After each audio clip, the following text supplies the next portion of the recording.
Warahmatullahi wabarakatuh. Waalaikumsalam. Alhamdulillahirabbil alamin. Wassalatu wassalamu ala Muhammadin wa ala alihi washabbihi ajmain. Marilah bersama temuan dan kajian malam ini kita awali dengan basmalah. Bismillahirrahmanirrahim. Setelah beberapa kali pertemuan tidak membahas tentang juz karena sudah ada permintaan untuk kembali ke juz. Kita coba untuk kembali ke juz. Saya telusuri apa yang sudah dibahas mengenai kekuatan dan kelemahan. Nah, ini yang merah-merah ini yang sudah dibahas. Dan terakhir ini kekuatan kelemahan dari juz 26 menurut Pak Amrosi ya kemarin. Nah, kita lanjutkan juz 18.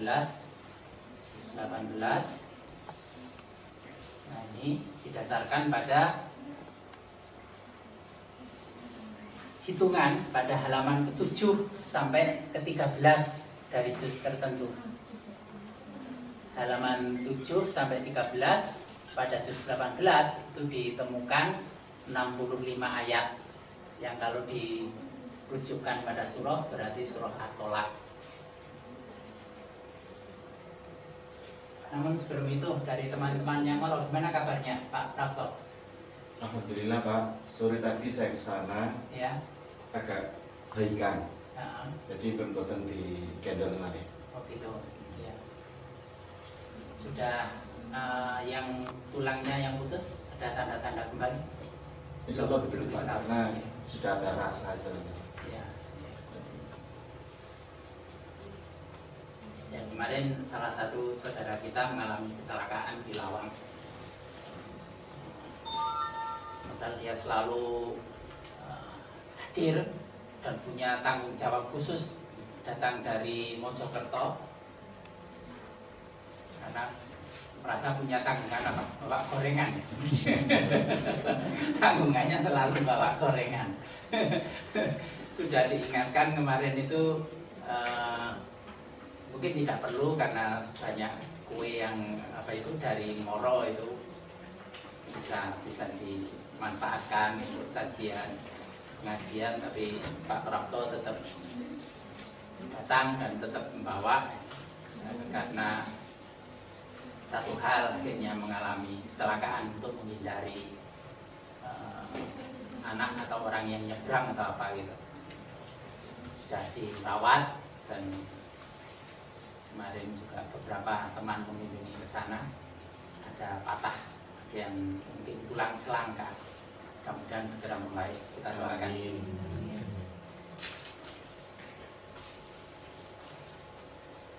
Ya, kadang-kadang dipikir orang mau berbuat baik kok yang mengalami kecelakaan gitu kan. Iya, nggak pandang bulu,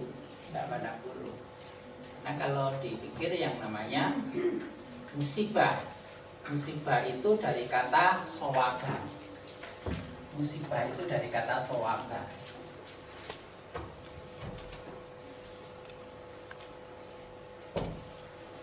Wallahu a'lam bishawab artinya apa? Allah yang mengetahui kebenarannya. Jadi sowaba ini benar.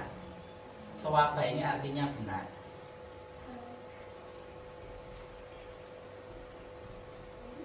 Jadi kalau orang mengalami musibah, itu mesti benar musibah itu.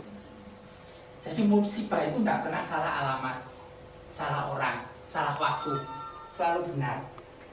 Jadi kalau orang mengalami musibah itu, ya memang itu jatahnya pada saat itu dan di tempat itu. Sesuai rancangannya itu seperti itu.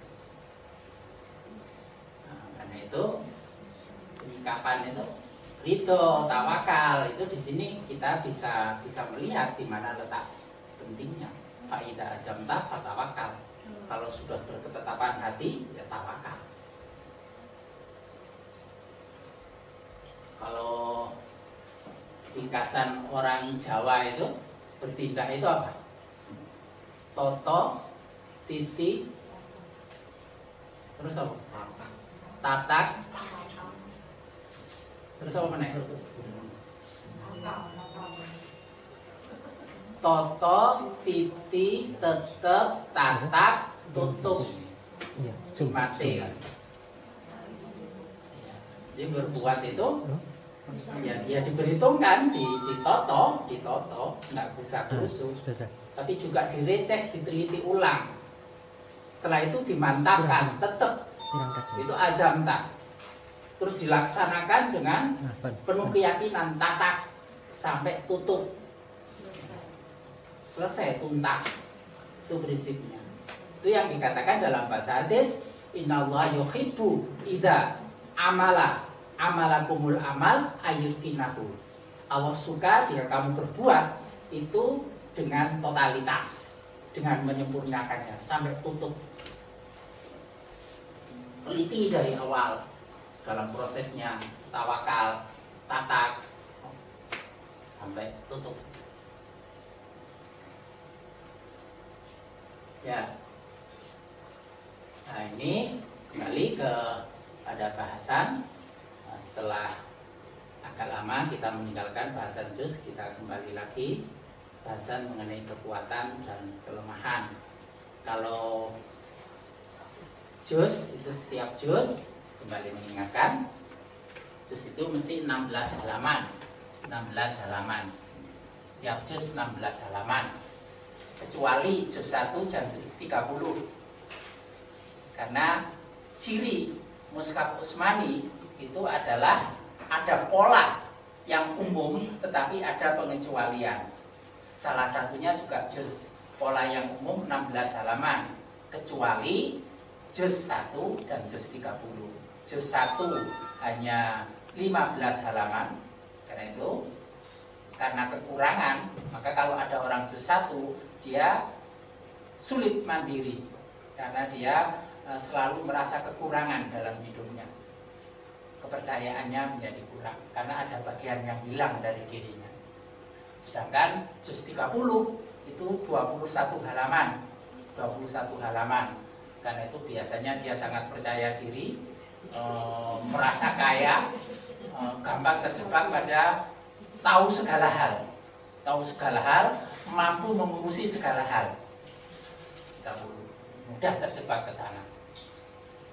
Nah, sedang yang lainnya rata-rata adalah 16 halaman. 16 kalau dilarikan ke halaman 16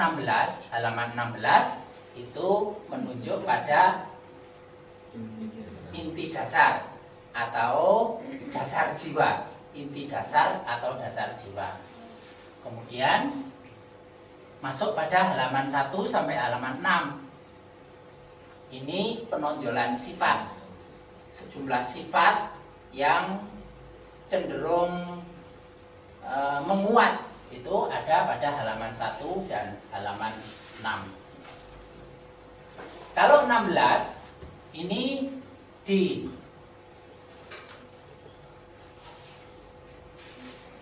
ditambahkan itu menjadi 7.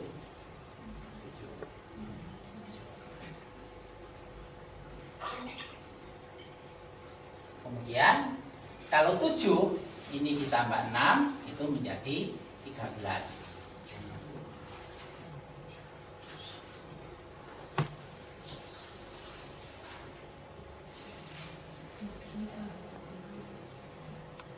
Kemudian halaman 7 sampai halaman 13 inilah letak kekuatan dan kelemahan. Karena 1 tambah 6 kan 7. 1 kali 6 itu 6. 13. Ini saya ambilkan 6-nya dari sini biar nggak terlalu kuat. Nah, disinilah letak kekuatan dan kelemahan. Pada ayat-ayat yang tercantum pada halaman 7 sampai 13 itulah bisa ditelusuri apa yang menjadi kekuatan dan apa yang menjadi kelemahan. Bahasan yang lalu sibakan 485 halaman Al-Quran sudah menunjukkan makna kekuatan dan kelemahan itu apa. Makna kekuatan dan kelemahan dari kata lo'ifa kemarin itu sudah diterangkan.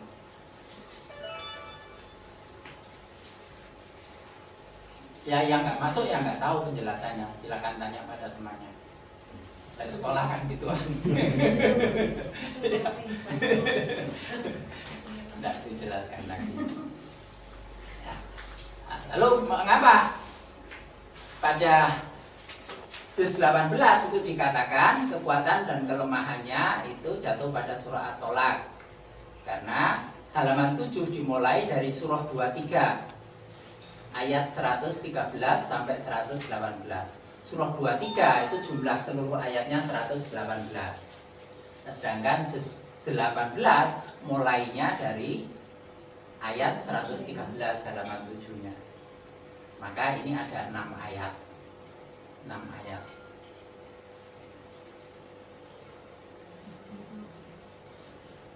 Sedangkan selanjutnya surah 24. Surah 24 An-Nur, ini Al-Mu'minun, ini An-Nur.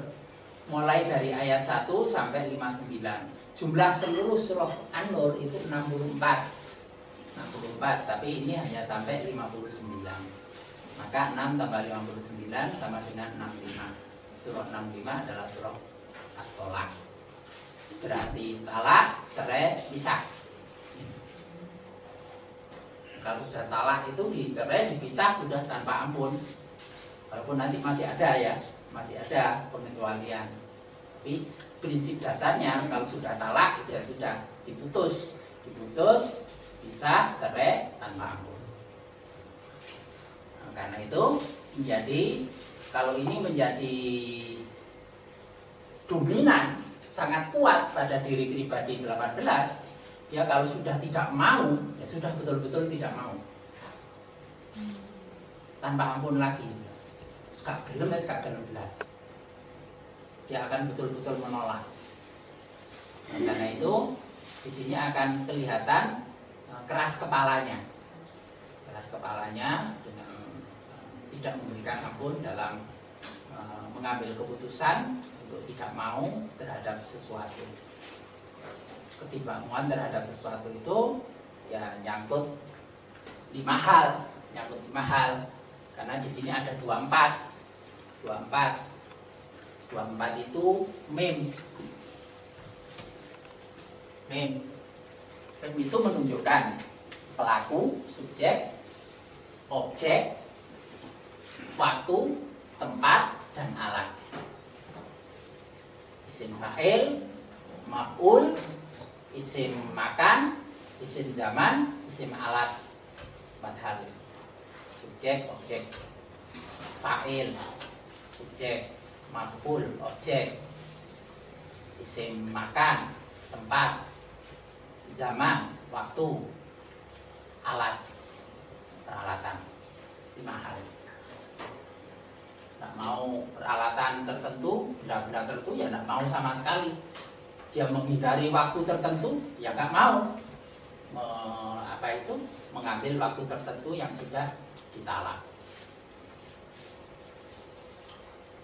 4 waktu, alat, juga objek tertentu. Karena itu biasanya bisa tampak kaku orang juz 18 ini kalau polanya itu dominan. Namun tetap nanti arahnya masih bisa positif, bisa negatif. Yang dikatakan tolak itu adalah pemutusan hubungan, karena talak itu pemutusan. Sedangkan ini 6 pemutusan hubungan hak. 6 itu hak yang diputuskan hubungan. 23 itu manusia. 23 itu lam itu manusia. Kalau surah orang-orang yang beriman. Jadi menunjuk pada pengertian orang juga. Jadi menyangkut pemutusan hubungan antar manusia.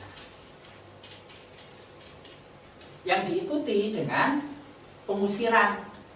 Surah 59 itu al-hasr. Jadi sudah diputus, dipisahkan, dijauhkan, tidak dekat-dekat lagi, tidak mau berhubungan lagi. Pengertiannya diikuti dengan pengusiran. Dia mengadakan pengusiran itu tujuannya adalah untuk pembersihan dirinya, maunya untuk pembersihan dirinya dari segala persoalan.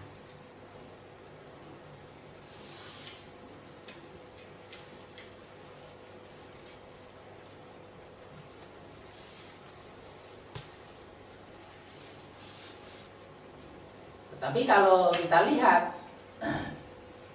65 ini jumlah ayatnya 12. Maka yang harus diwaspadai pada keadaan 12 ini. 12 ini adalah sin. Sin itu nafsu, ambisi, motivasi. Motivasinya apa, ambisinya apa, dalam warna nafsu yang bagaimana. Itu yang harus dilihat ketika ia mengambil keputusan untuk memutus, untuk mentalak, untuk memisahkan, untuk menceraikan. Tidak mau lagi dia mengadakan pemutusan hubungan.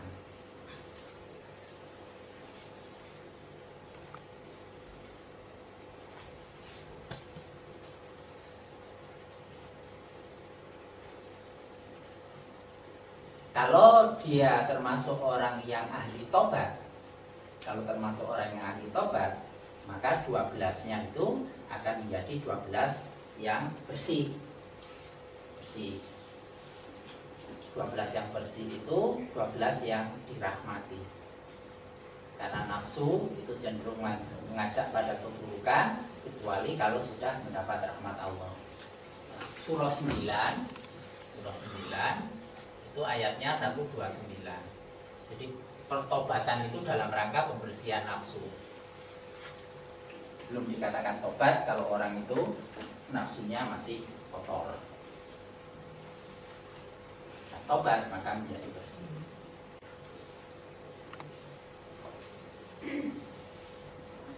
Karena sangat bergantung pada nafsunya ini, maka kita lihat nilai kata atola, ini kofnya 21, lam alif 24, to 16, al 31, jumlahnya 92. 92 kalau dilarikan ke surah namanya surah Al-Lail, gelap, malam. Lail, malam, simbol kegelapan.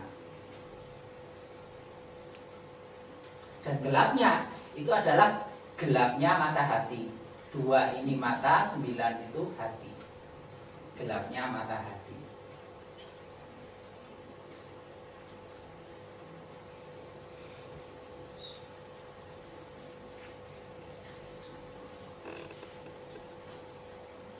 Mata hatinya gelap, sedangkan dia berada pada wilayah 18.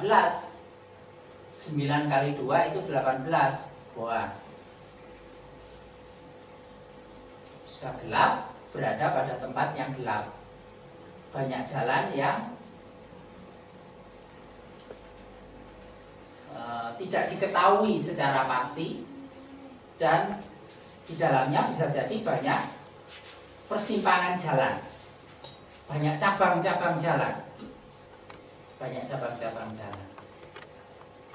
Maka dalam kegelapan mata hati, berada di tempat yang gelap, sangat mudah dia terjebak pada kesesatan.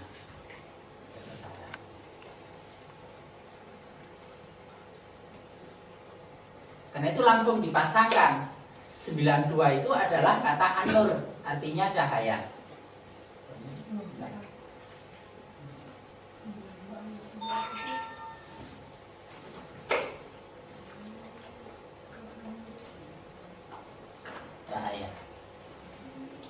Cahaya. Nur itu cahaya. 24 ini adalah an-nur.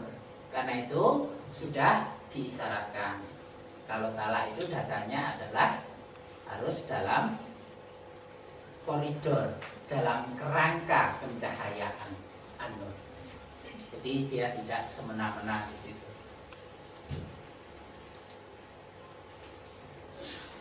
Yang dimaksudkan an-nur, itu adalah al-Islam. Jadi, karena al-Islam ini angkanya juga 92.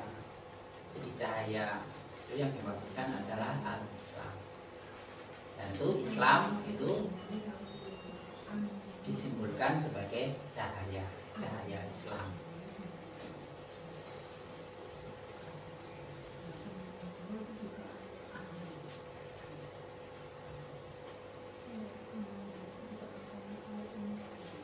Nah, dua hal ini yang bisa membuat keadaannya berbeda berkenaan dengan kondisi nafsu ini. Kondisi nafsu. Yang kondisi nafsu itu nanti akan menentukan bagaimana kesetimbangan rasa. Karena 65 itu satu-satu. 65 itu satu-satu. 65 satu-satu. Satu-satu itu zaid.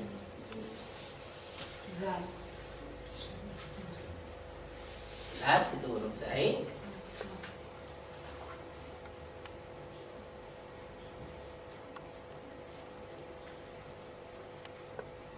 Ini secara anatomis adalah bagian kesetimbangan rasa.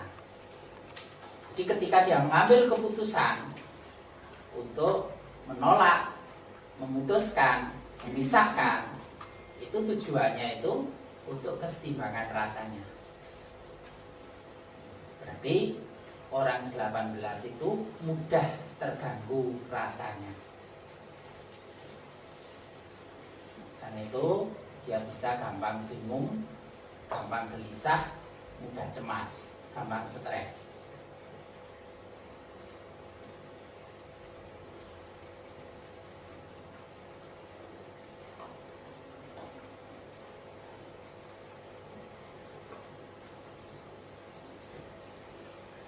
Prinsip dasar dalam menolak sesuatu itu dia akan menolak segala penjelasan. Menolak segala penjelasan. Karena 65 satu-satu, kalau ini dikali 30 itu 41. Surah 41 itu fusilat. Dia menolak segala penjelasan. Jadi kalau sudah dalam keadaan begitu, umumnya itu sulit untuk diberitahu, angel dikandani.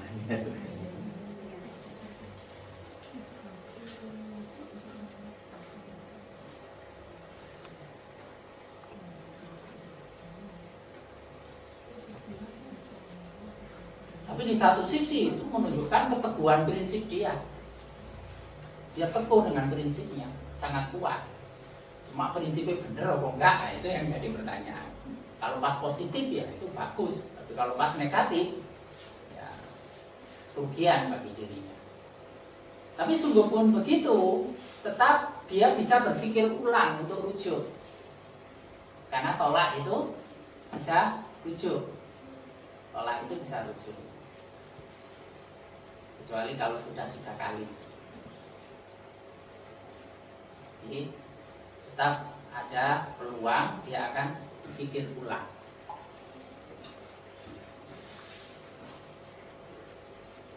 Berpikir ulang ke arah rujuk kembali.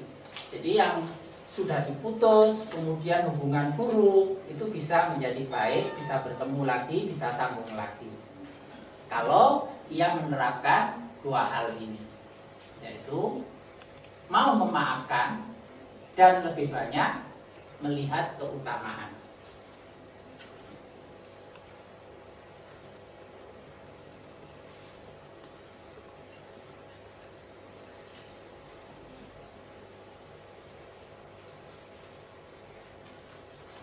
Wa'fu, maka maafkanlah. Wa'fu, maka maafkanlah. Ini angkanya wa'fu itu 65. Wa'fu itu 65. Lalu tafdilah. Tafdilah itu keutamaan, angkanya 92.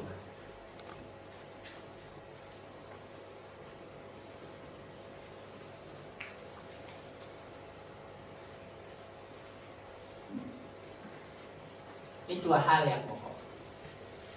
Banyak. Ini juga bisa menjadi kekuatan, bisa menjadi kelemahan pada juz 18. Dia bisa menjadi orang dengan sikap pemaafan yang tinggi, sekaligus diikuti dengan lebih suka melihat keutamaan orang lain, maka dia akan bisa memelihara hubungan, memperkuat hubungan antar manusia. Jadi 6-nya hubungan antar manusia itu akan menjadi kuat kalau ia bisa mewujudkan sifat memaafkan dan lebih banyak melihat keutamaan. Dan itu akan membuat rasanya menjadi setimbang. Kesetimbangan rasanya itu kalau dia mau memaafkan dan lebih melihat keutamaan. Tapi yang sering terjadi, orang itu sangat sulit untuk memaafkan, dan tidak mudah melihat keutamaan. Orang lebih suka melihat kekurangan, orang lebih suka melihat kelemahan orang lain.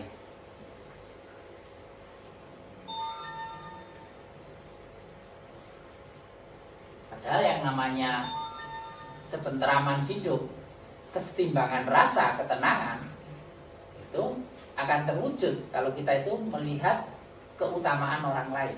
Melihat keutamaan lain itu berarti lebih banyak melihat kebaikannya. Sudahlah, orang itu seperti apa keadaannya, Tapi kalau kita melihat kebaikannya, itu kan itu ada satu cara. Kalau dalam konseling pernikahan itu, pada suami istri yang sudah mulai terganggu hubungannya, itu salah satunya diminta masing-masing pihak tidak boleh melihat kekurangan, tapi suruh mendaftar kebaikannya apa saja, kelebihannya apa saja. Maksudnya kelebihan yang positif, bukan kelebihan makan, kelebihan berapa, kelebihan berat badan, bukan itu. Kelebihan yang positif ya.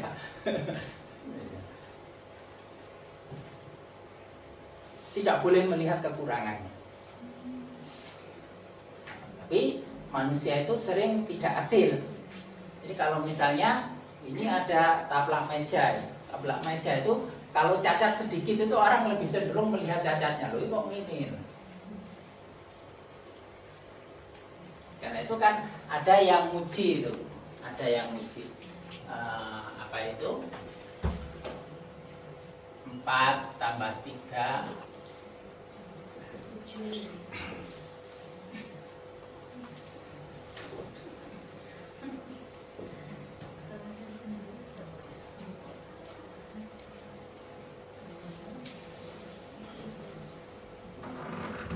kan ini lah.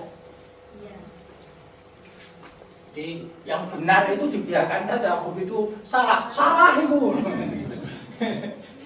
Ya, hanya satu saja, yang lainnya benar itu nggak dilihat. Tapi satu kesalahan itu yang disorot.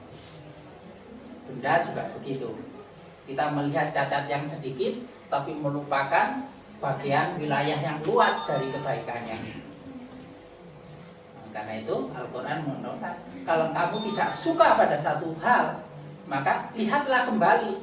Bisa jadi kamu tidak suka hanya satu hal yang kecil, sedangkan Allah menyediakan kebaikan yang banyak. Tapi kita terpaku pada kekurangan yang sedikit itu, melupakan kebaikan yang lain, yang wilayah yang lebih lebar. Bunga yang lainnya hijau, yang satu kuning kelihatan jelek, yang disoroti yang kuning, yang dikatakan mengganggu, yang lainnya tidak dilihat, dilihat bagian yang kecil.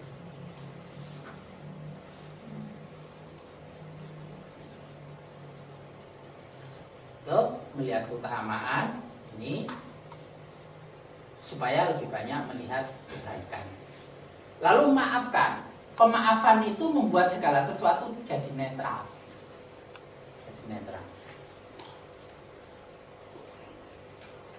Segalanya akan kembali pada titik nol.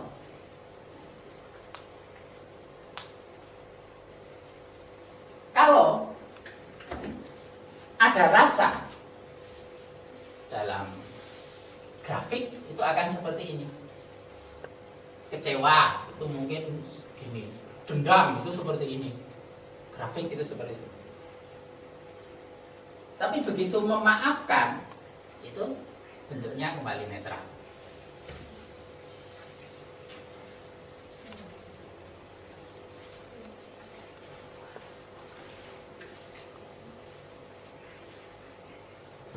Orang berada pada frekuensi yang terendah, berada pada tingkat frekuensi yang terendah, itulah tingkat ketenangan, itulah tingkat mutmainnah. Tapi kalau sudah memaafkan, banyak memaafkan, itu nanti akan banyak mutmainnah. Tapi tidak memaafkan itu akan bergejolak. Tidak memaafkan itu terutama berkaitan dengan marah, karena sifat pokok manusia, perasaan yang pokok, perasaan utama itu ya marah, itu yang negatif. Mengapa iblis itu dendam pada Adam? Ya karena marah itu. Sifat dasar pada binatang itu yang ada apa? Marah. Kan dua reaksi pokok dari binatang itu, agresi ketika ia marah atau lari ketika ia takut. Nah, dua hal ini. Jadi marah dengan menyerang, kemudian takut dengan berlari. Dua hal itu yang ada pada binatang. Ini sifat ini juga ada pada manusia. Nah, salah satunya adalah sifat marah yang nanti bisa berubah variasinya, istilahnya derivatnya itu bisa bermacam-macam. Putus asa itu juga dari marah gitu. Orang putus asa itu karena marah. Dendam, marah. Kecewa, marah. Dasarnya kumpulnya pada marah.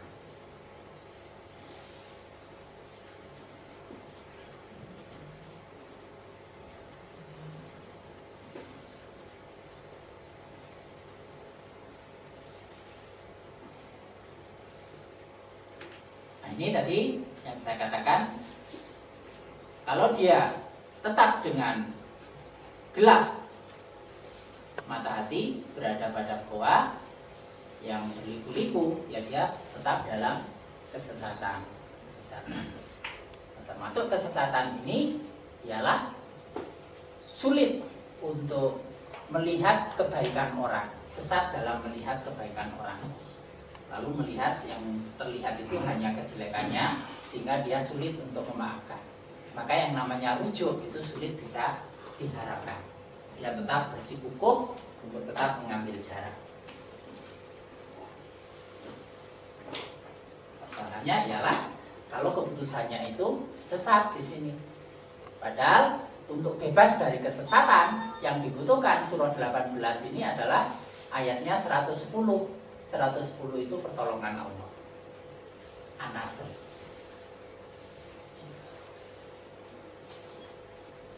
Karena itu keadaan tolak itu dua jurusan. Berdasarkan petunjuk Buddha ataukah dari kedoliman, zulman.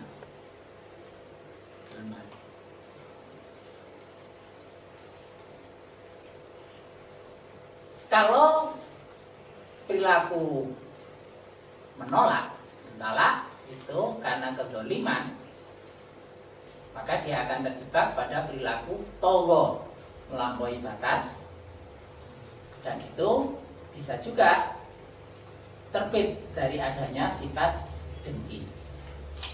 Wallah. Dua hal, melampaui batas atau adanya kedengkian.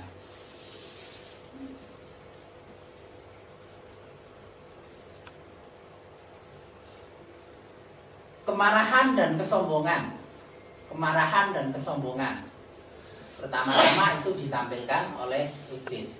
Ini maksiat yang pertama. Kemudian ada maksiat berikutnya yang dilakukan oleh makhluk, dan ini oleh manusia. Apa? Yaitu ketika terjadi persaingan antara Qabil dengan Habil. Muncul sifat dengki pada Qabil atas saudaranya Habil. Kedengkian. Kedengkian itu yang membawanya pada dendam dan pembunuhan. itu sifat dengki itu merupakan dosa besar berikutnya yang dimunculkan oleh makhluk. Jadi masuk kemaksiatan yang besar. Apa yang membuat ahli kitab itu menolak Quran, menolak kehadiran Rasulullah Muhammad SAW karena kedengkian. Padahal mereka tidak menolak itu kecuali setelah datang ilmu pada mereka. Di antara ahli kitab itu menolak, padahal itu ditunggu-tunggu awalnya. Mereka menunggu datangnya Rasul utusan terakhir. Tapi ternyata mengapa Rasul yang diharapkan itu bukan dari kalangan mereka?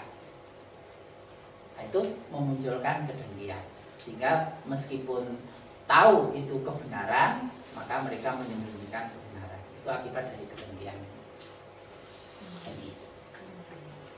Dengki akan membawanya pada melampaui batas dan itu sebagai kezaliman.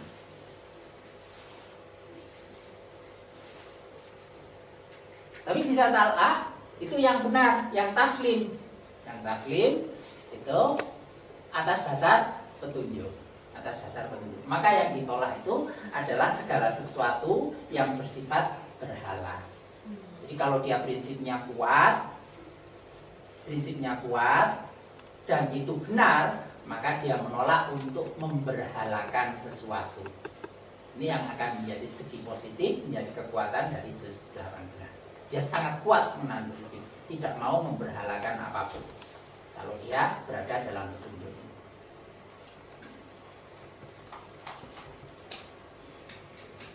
Karena itu kalau tolak ini 92 dan ini 77 itu kuat. Dia tampil sebagai kekuatan, bisa jadi keadaannya adalah 92 tambah apa ini? 77 menjadi 169. 169 itu ada kata al-muslimin.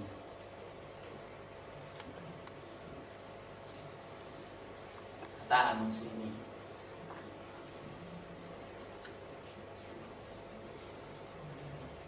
Oke, berarti wilayahnya di sini 92-nya itu wilayah pada cahaya Islam.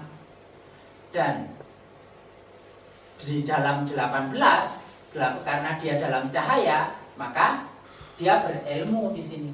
Karena 65 itu juga kata ilmun. 65 itu juga kata ilmun. Sedangkan 18 itu ain. Jadi dengan cahaya itulah yang akan menghadirkan ilmu pada dirinya, ilmu hati. Ilmu hati itu yang tersimpan, tidak kelihatan, tetapi pada saat diperlukan itu muncul. Itu yang namanya ilmu hati. Beda dengan ilmu buku. Kalau ilmu buku itu kalau ada persoalan digoleki dhisik. Tapi kalau ilmu hati tiba-tiba muncul spontan gitu saja. Enggak terpikirkan, tapi ketika dibutuhkan muncul. Itu namanya ilmu hati. Ilmu hati. Nah, maka itu akan membawanya, kekuatannya itu menjadi seorang al-muslimin. Cirinya dia punya kekuatan tawakal. Falyatawakkal. Maka dia menjadi bertawakal, bergandengan. Jadi ciri kemusliman itu adalah punya jiwa tawakal yang tinggi. Dari wakala itu mewakilkan, menyerahkan urusannya pada Allah tanpa meninggalkan tindakannya. Tindakannya dilakukan, hasilnya diserahkan kepada Allah. Itu namanya tawakal. Kalau itu tidak bisa terwujud, menguatkan daya tolaknya untuk menjadi seorang muslim yang memiliki hati penuh tawakal, maka yang terjadi adalah yansianaka, menjadikan kamu lupa. Ini kalau sudah juz 18 sudah terlalu sering lupa, itu sudah harus waspada. ke arah 18 itu harus ke 9. 18 itu harus segera lebih banyak konsentrasi ke arah 9. Tahu kan?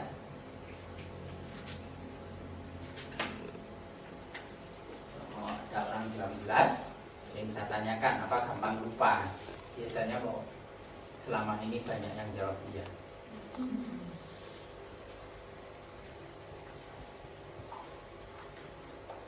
Di salah satu tempat waktu di kapal Tidar itu bahkan ada yang menceritakan, jadi kalau membaca buku itu, buku halaman ini, buka halaman berikutnya itu sudah lupa. Apa yang saya lakukan tadi pagi itu saya sudah lupa. Ini sudah parah kalau keadaannya seperti ini. Kalau sudah lupa, nanti kaitannya dengan gampang bingung. Dan itu termasuk salah satu juz yang punya bakat gampang gila itu juz 18. Apalagi ada konflik antara 12 dengan 112. Antara 12 dengan 112. Di satu sisi dia punya dasar apa itu 12 yang itu membawanya sangat berhitungan, sedangkan 112 itu tidak berhitungan. Dia terombang-ambing antara menghitung dengan tidak menghitung. Kalau memberikan dilepaskan semua, tapi kemarin ngono ketun. Mikir, harus ditahan ya ditahan terus. Tapi setelah itu menyesal, kok kasihan ya tadi. Sering terombang-ambing di situ. Ditambah ini bingung kalau menolaknya itu tidak didasari pada karakter Muslim yang bertawakal. Ini penjelasannya ada pada surah 16 ayat 9. Silakan dibaca. Surah 16 ayat 9. Dan hak bagi Allah menerangkan jalan yang lurus, dan di antara jalan-jalan ada yang bengkok. Dan jikalau dia menghendaki, tentulah dia memimpin kamu semuanya kepada jalan yang benar. Ya. Walau qasdus sabil, dan hak bagi Allah untuk menjelaskan jalan yang lurus. Dan di antara jalan yang lurus itu ada sejumlah jalan, yaitu jalan yang bengkok. Nah, yang Rasulullah menggambarkan antara jalan yang lurus dengan jalan yang bengkok. Nah, Rasulullah menggambar pasir dengan tongkatnya. Ini jalan yang lurus. Jalan yang lurus itu Siratal Mustaqim. Apa Siratal Mustaqim? Siratal Mustaqim itu ya Islam gitu. Apa Siratal Mustaqim? Siratal Mustaqim itu ya Quran itu. Itu yang dikatakan jalan yang lurus, Siratal Mustaqim. Katanya digambarkan apa? Rambut dibelah 7 Panjang. ya, karena tadi itu sangat sulit untuk melihat seorang itu berada pada petunjuk ataukah berada pada kesesatan. Tindakannya itu benar ataukah kedoliman. Sangat tipis, sangat sulit dibedakan. Kecuali Allah yang menjelaskan. Perbuatannya sama. Ada yang bernilai ketaatan, ada yang bernilai kedurhakaan. Perbuatannya sama. Membunuh. Ada membunuh dalam rangka ketaatan, ada membunuh yang bernilai kedurhakaan.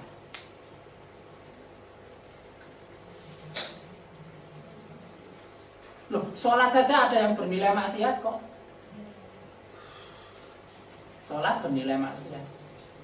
Ada sholat memang bernilai ibadah. Loh, kalau niatnya tidak benar kan ya bernilai maksiat. Baca. Bacaan kalimat thayyibah, asmaul husna. Ada yang bernilai ibadat. Karena Al-Quran menganjurkan, bacalah dari mana saja engkau mulai. Tapi ada yang membacanya dengan motif tertentu, akhirnya bernilai maksiat. Misalnya baca Asmaul Husna tertentu, ya Hayyu ya Qayyum untuk kekebalan, bernilai maksiat. Itu ya yang membedakan. Jadi bukan soal pahala, bukan soal bacaannya, tapi dasar niatnya itu apa.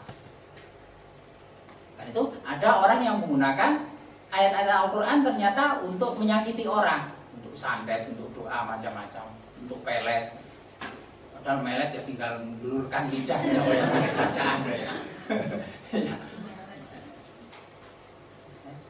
Penyalahgunaan itu banyak terjadi. Terus ada model sing kudu sungsang, kudu geni, macam-macam. Kudu sungsang itu Allahu Ahad, Allahu Samad dibaca terbalik dari belakang. Nggak bisa. Kudu geni, kul huwa geni, Allahu geni, dan seterusnya gitu. Maka dia kebal terhadap api. Macam-macam. Nah, ini jalan yang lurus, jalan yang lurus. Kemudian di sini ada sejumlah jalan. Nah, ini jalan-jalan yang menyimpang. Ini sebagai jalan yang bengkok. Jalan lurus, jalan nabrak-nabrak, ya gak ngono pengertiane. Jalan lurus terus jalan nabrak, ya gak ngono. Pengertian lurus itu jalan yang benar. Jalan yang benar. Lek kene kate nang Surabaya, jalan yang lurus itu jalan yang benar menuju Surabaya. Ojo terus blakrak nang Lumajang. Lurus terus rono. Jalan nang Surabaya nih, rono, terus rono ya nang Bromo. Nah, sebenarnya pengertian jalan lurus itu jalan yang benar. Kemudian ada jalan yang tidak benar. Ini yang sebagai jalan yang bengkok.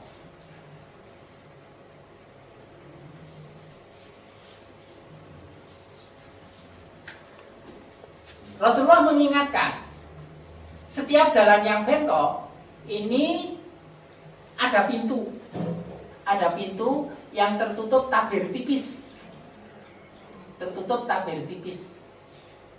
Karena tertutup tabir tipis, itu menggoda orang untuk melihat, untuk melongo. Kalau sesuatu tertutup sama sekali, wis gak kepengin roh. Tapi ketok remang-remang, titik-titik rodo ketok, itu orang mudah tergoda untuk melihat ada apa ya di dalam itu.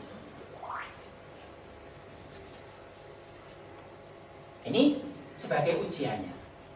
Tetapi Allah mengingatkan, menghadirkan pengingat di depan dan di dalam. Setiap kali orang tertarik untuk mau masuk ke wilayah jalan yang bengkok itu selalu ada pengingat. Malaikat hafidhah itu mengingatkan, dan juga nurani hati manusia itu juga mengingatkan. Jangan engkau membuka tabir itu, jangan engkau membuka pintu itu, karena begitu engkau buka, engkau akan tersedot dan nanti engkau akan sulit kembali. Orang melakukan sesuatu yang tidak dibenarkan itu pada dasarnya awalnya sering diawali oleh penasaran. Terus dicoba-coba sedikit, oh ternyata nggak apa-apa, terus makin dalam, akhirnya kecanduan, terjebak, dia sulit kembali. Nah, selama terus dia mengambil jalan ini, maka dia tetap pada jalan bengkok itu, tetap dalam kesesatan. Kalau ia sadar kemudian kembali ke sini, ini yang dikatakan ia telah bertobat, kembali ke jalan yang lurus, kembali ke Shiratal Mustaqim, kembali ke jalan Islam, kembali ke Quran. Sudah kembali di sini, jalan wis lompong di sini. Ini kejeglong maneh. Ya, terus nanti ya tobat maneh. Tobat maneh. Lho kok ngono terus ya gak apa-apa. Muga-muga matine gak ndek kene. Ya.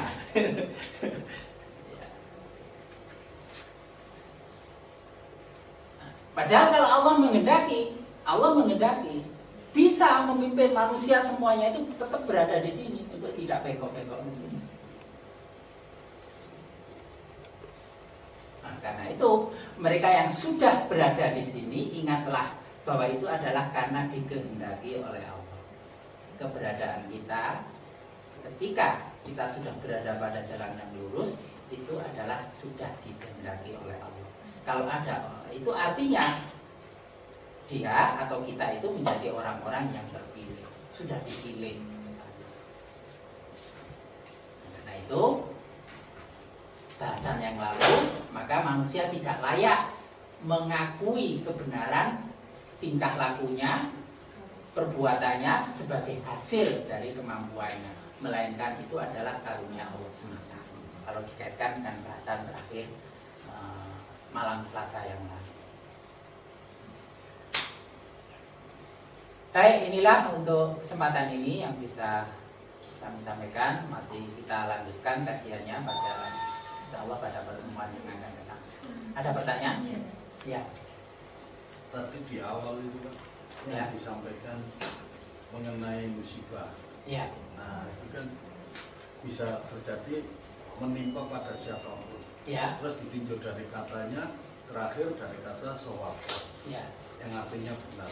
Berarti nilai musibah, nikmat dan sebagainya itu bukan pada kejadian empirisnya Ya. itu ya. Ya.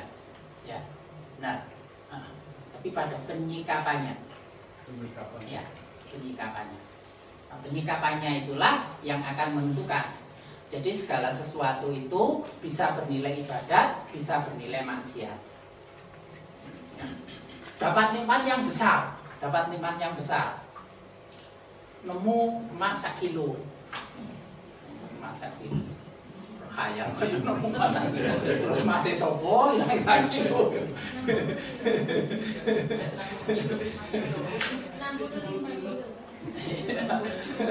Ya mas opo mas sing anu iku mas Teguh mas Amroji 65 kilo. Mas Teguh itu lebih dari 65 kilo. Ya, masih dewi-dewi. Ya.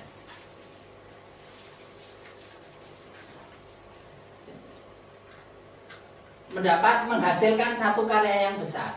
Ketika ia mengaku itu sebagai kehebatan diri, itu bernilai maksiat.